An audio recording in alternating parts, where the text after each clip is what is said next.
us up here want to see the car accidents, the people running red lights and all that. So if a lot of you, if any of you have watched the budget meeting yesterday, you would have saw the majority of the council fighting for finding money to hire more police for traffic. So we hear loud and clear. And it's difficult finding the money because a lot of people have a misconception. They think the city's in business to make money. The city doesn't make money. The city has to collect enough money to pay for the service. We also in the budget meeting talked about the speeding, and we have all voted up here to implement things to control the traffic and slow people down and keep people from running red lights. I know our goal was to have sidewalks within 1 mile of every school. So is that west side of Chiquita part of that, or are we considering that done, being that the east side where the school is completed? Yes, the sidewalks within 1 mile of school is on the side that the school is on. So like Southwest 20th, Trafalgar, Chiquita, that's all put on one side. At intersections for students that are below, I believe, middle school and high school, those are eligible under the Safe Routes to Schools for a crossing guard. Middle-aged students and high school students are considered able-bodied to make a determination on when it's safe to cross. So crossing guards are placed where there are elementary students, and they do not have that judgment or that decision-making ability to determine when it's safe to cross.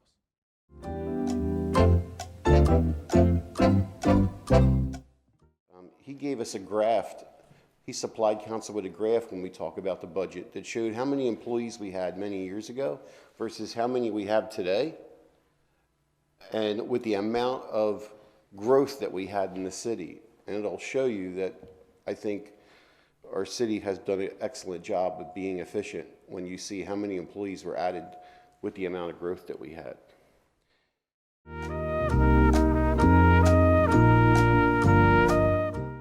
I've heard stop the building.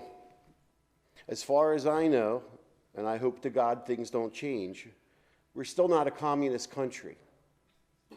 So when someone buys a lot, they have the right to build a house. I can't tell them, you know what, we have enough people here, we don't want you building your house here. I don't have the ability to do that, and if I did, I wouldn't use that ability.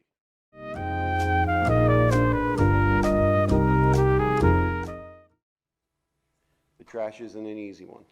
Very difficult one. There's not a multitude of companies out there that can handle a city like ours. There are others, but there's not a lot.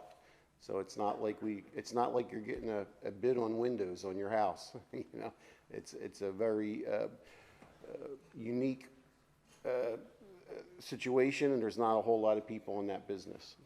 You look at what we are paying in a rate compared to other cities of our size. We're paying substantially a low rate.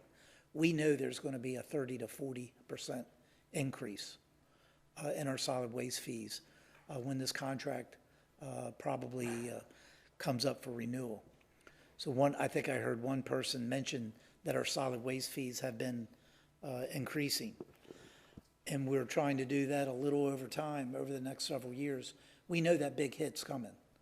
So the old story, you know, we can pay for it a little as we go, or we can pay that big lump sum once we get that increase.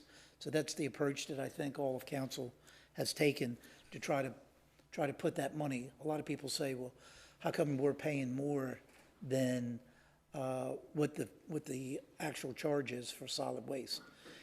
We have a reserve. What we're trying to hopefully do is soften the blow in 3 years when that contract comes up for renewal, whether it's for Waste Pro or any other vendor that we may utilize. We're not interested in cutting the service that we have now. We already have 1 day a week. I know some cities have 2 days a week, but I don't think any of us have a desire to cut services. If anything, I think we need to try to improve upon the services that we do get.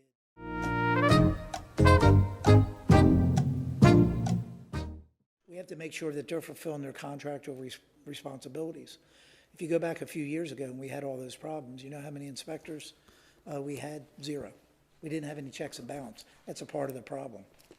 So that's why we've seen, we may not be there yet, but we've seen an improvement over the last 3 years.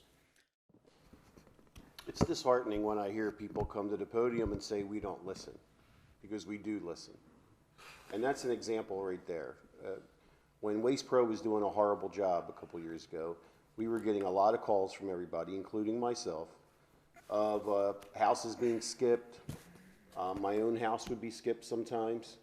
And Waste Pro would say, they must have put their trash out after the truck went by. Right? You know, it's just something you deal with. So what do? We heard the concerns. We had to fix the problem.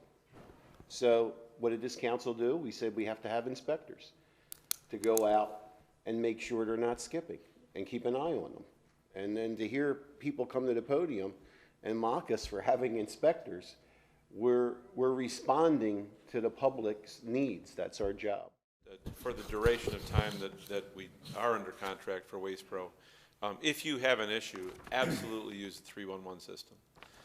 If you call Waste Pro directly, we have no way of monitoring and determining if they get the job done or not to fix your service issue.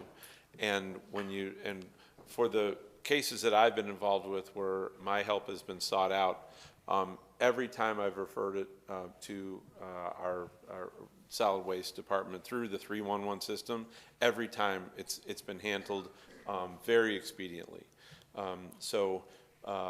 You know, there's an old saying that you've got to inspect what you expect, and that's why we have the people to go out and make sure that Waste Pro is doing what they're contracted to do, and that's why we want you to tell us about any issues that you're having with Waste Pro through 311, so that a case can be set up and we can follow through and make sure that Waste Pro does the job that we're paying them to do with your dollars.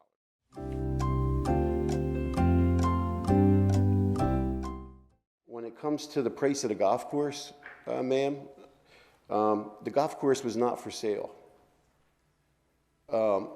We approached, and we've been approaching the owner there for many years, trying to convince him to sell to us. So sometimes you might have to pay a little bit more, but you know what? To me, it was important because it's going to add tremendous value to that entire part of the city. So that extra $2 million that you're talking about that we paid over, we're going to, that's a wash.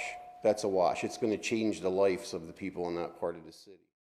Someone had asked why we're spending $10.4 million for the golf course instead of the 8.7 as far as the appraised value. We do have an ordinance in place in this city that we are allowed to pay up to 20% above appraised value. If you do the math, 8.7, 20% above is 10.4. I can tell you that we were extremely close. I know a lot of people are happy today. I know all of council is happy that we were able to bring this contract forward to fruition. But I can tell you, we were teetering where this wasn't going to happen. So the golf course wanted $14 million. They weren't going to budge. Luckily, city council said, we're not paying that much. And we held our ground. And I can tell you that one day out of the blue, the assistant city manager got a phone call, said, yeah, we'll take that deal. So that's how close we were. It almost didn't happen.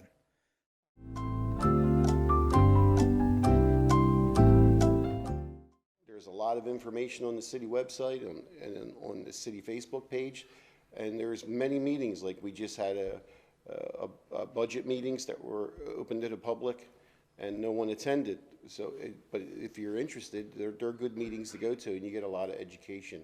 Really learn what's going on. So, thank you.